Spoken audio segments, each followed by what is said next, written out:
Bless the bomb over. Drop the bomb, man.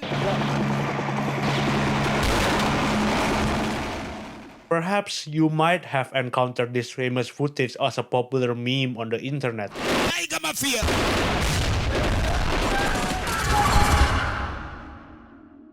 This originally comes from a clip of the Uganda cult film Who Killed Captain Alex, which is by far also one of my favorite action films of all time. Certainly better than most action films out there, produced with budgets of millions and still leave shit impression. So what actually makes Who Killed Captain Alex special? On the surface, it would be very easy for people to judge the book by its cover. The rough blood spurts, and unrealistic CGI will easily take the audience out of the immersion. And the plot is, well, almost incomprehensible, not to mention every time VJ Emmy cuts off to give commentary, creating a whole new meaning to the film. That's my wife! Get off my wife! Wife? I thought that is a god! Hello! Who Killed Captain Alex should have been a disaster, sitting together with the same bunch of worse films. Yet, if you look at the film, everyone seems to be enjoying this Ugandan masterpiece. It scored very high points on Letterboxd and IMDb, and it doesn't take long for this film to be a cult as well. Not only in Ugandan slums, but the rest of the world as well, labeling these films as Wakaliwood, home of the best action movies, and perhaps has been seen as the antithesis for Hollywood blockbuster, criticizing most of them for missing an important point that modern film lacks: heart.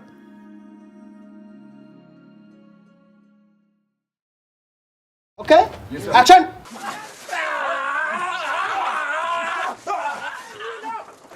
There is love poured into the craft of filmmaking here. Working with almost no budget, the crew realized that they can't buy or rent the props needed for the film, and so sometimes they would just borrow the equipment needed for the specific scene in the film. That truck belonged to one of our friends who loved our movies. He gave us just something like 30 minutes to use it. And that's why they pushed it away later. Yeah, of course we had to push it away to pretend as if it was put aside by these guys so that these guys might not find it there. But the real reason behind was that the guy was busy. Or just get permission to use location for free. I remember that day when we got that location. It was an empty room, which was going to be a bar, and they had just painted it blue. That's why you see most of the drinks are blue. That is paint. The leftover paints there in the basin. Weapon props were also made DIY in the workshop. This gun, I built in here a small engine. You can start. The trigger is accelerator to rotate here. This handle for motorcycle. Even extended to create equipment like camera grips. We can do our own lights, we can do our own jeep, we can do our own dories, and everything, what the guns. There are so many, things we needed, and we cannot buy. By improvising, we make them in his workshop there. Talking about cameras, they don't use those 8K resolution the industry uses, just opting for simple camcorders or DSLR. The clips gathered are also not edited in standard computers, but assembled from used parts. In the end, the film ended up with a production budget of $200, a very astounding achievement for a no-budget film with a grand scale that the cinematic world offers. But if you would like to argue what is important is on the screen, then perhaps let's just take a look at the visuals.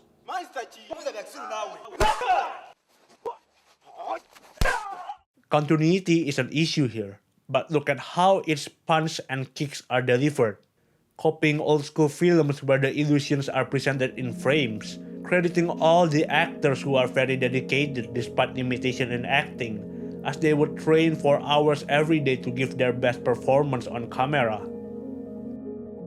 In terms of visual effect, the filmmakers does have limitation to make it realistic. But there is a degree of dedication to achieve that realism. Man, the man is killing us, man. And don't forget how they still try to use practical effects if possible. Really impressive. But why action films? Why? Knowing all of the limitation and realizing that the quality could be a laughing stock for the audience, the director chooses to make this action film instead of more simple executable production.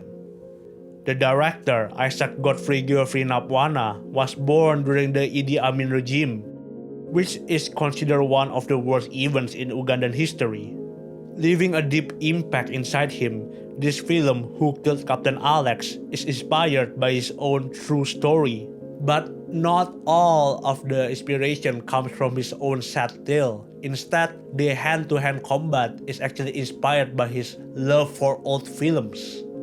When I was going to school, I used to pass the cinema hall called Africana. I always stopped there to see Chuck Norris, and I thought of making a Kung Fu movie.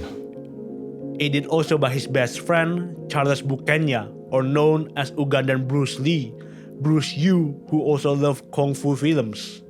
It was called the Enter the Dragon for Bruce Lee. So I was inspired because I liked the way he was acting. So I also said I have to practice to learn Kung Fu, and I tried to do as he did. Actors are also the reason why the film looks so real. As a guy who was born in a ghetto, really that's the life which I passed through. Getting something to eat is real struggle. Getting where to sleep, sometimes you sleep under channels. So it's easy for me to act like a bad man. In short, the director, actor, and whole of the crew involved make this film because it feels very personal to them, inspired by their real-life events where they meet Ugandan soldiers and mafias that reflects the turmoil of that time.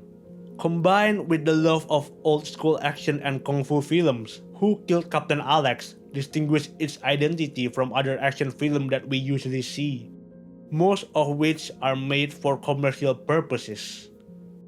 While Isaac did mention that making revenue and profits are important to feed the crew and also to fund their next film production, it is not their priority. The important thing for Isaac is how the community would react.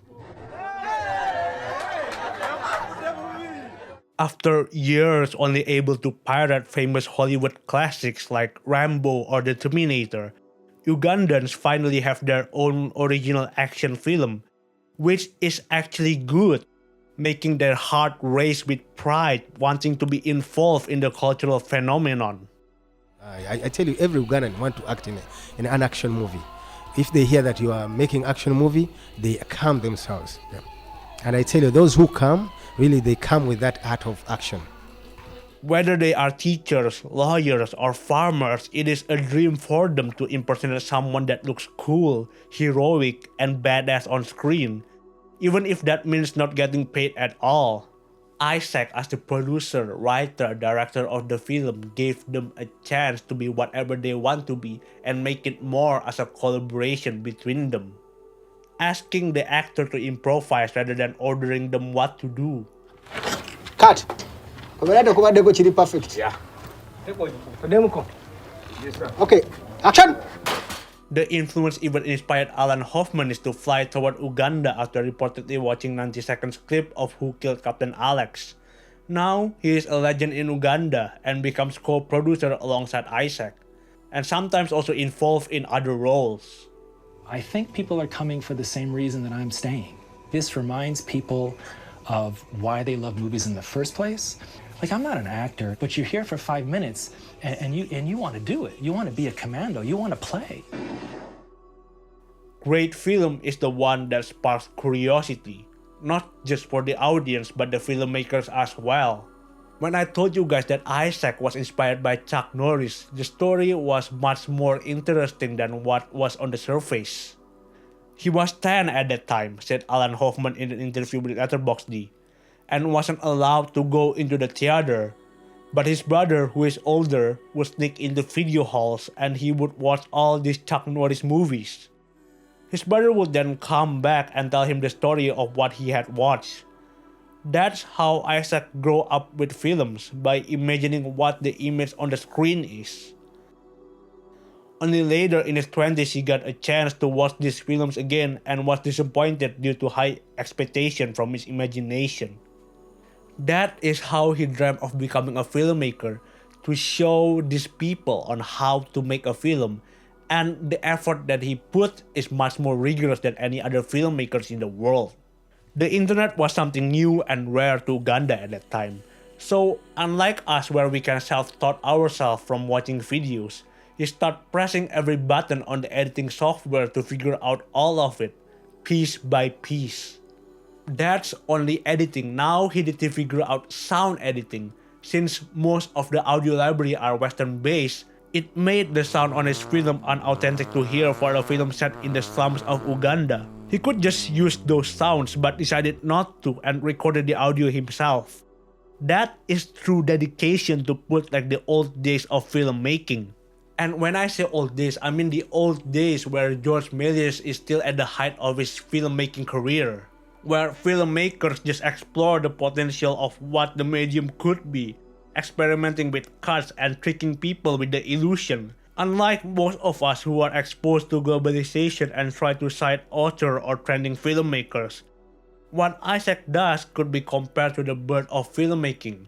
A man who early in his career can cite who Francis Ford Coppola or Martin Scorsese was, only could reference Chuck Norris and Bruce Lee, trying to find a way to respect the people that made him into filmmaking, while also injecting his own background and culture into the film.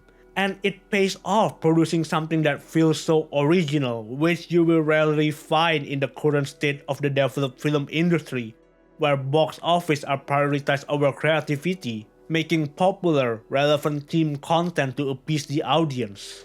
I've had conversations with Oscar-nominated producers. Wonder how I can sleep at night, promoting the idea of African violence, that stereotype, to the world. These are people who say, like, if Isaac is serious about filmmaking, he should make films about poverty. Making films about poverty, isn't this so Hollywood trying to stereotype what Africa looks like? Shouldn't film be the reflection for the filmmakers? Isaac's second most known film, Bad Black, won the Best Audience Award in 2016 Fantastic Fest, got featured in an encore in the 2017 Seattle Film Festival, reaching the biggest achievement in 2019, where Crazy World screened in TIFF Midnight Madness. Doesn't this show what the audience really wants? Exactly an original voice to be featured in a film, something so unique that it breaks the convention of filmmaking. Being more personal to myself, I found this phenomenon to struck me so bad that I ought to be ashamed of myself as an aspiring filmmaker. People who try to make this as a career will usually just think of how the film should be made because they're just afraid of what people will think about our film is. While I'm struggling with my inner conflict, Isaac has already made more films that are all based on his emotion and intuition with his guerrilla style. And Isaac just keep on making based on what he thinks is right. To give my closing thought, I just want to thank the whole Wakaliwood for showing what a filmmaker should be. This inspired me since I'm actually working on my next short film and there are things that really worries me. But after watching Who Killed Captain Alex, I feel determined to not worry about a single thing and to actually just express what is deep inside the bottom of my heart. You reminded me at my lowest times and this video is dedicated to you and I hope you enjoy it and also could be an inspiration for other filmmakers who are watching this right now. Once again, thank you so much for watching this until the end. Leave a comment and also please subscribe to support my channel and I will see you in the next video. Good morning, good afternoon, good evening and good night.